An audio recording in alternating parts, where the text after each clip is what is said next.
Remember the window I smashed last week? Well, turns out it was not as expensive as I thought. Luckily, the vet could fix it. Crisis officially averted. And then there's the delicate side of homesteading. Tiny seedlings, steady hands. And then the slightly less delicate side. Harvesting banana flowers. One wrong move and it's a long way down. Then turning it into something completely different.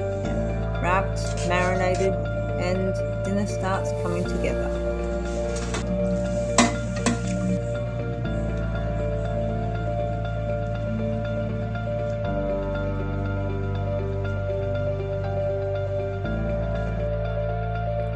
Shared around the fire over Easter. This is the part that matters.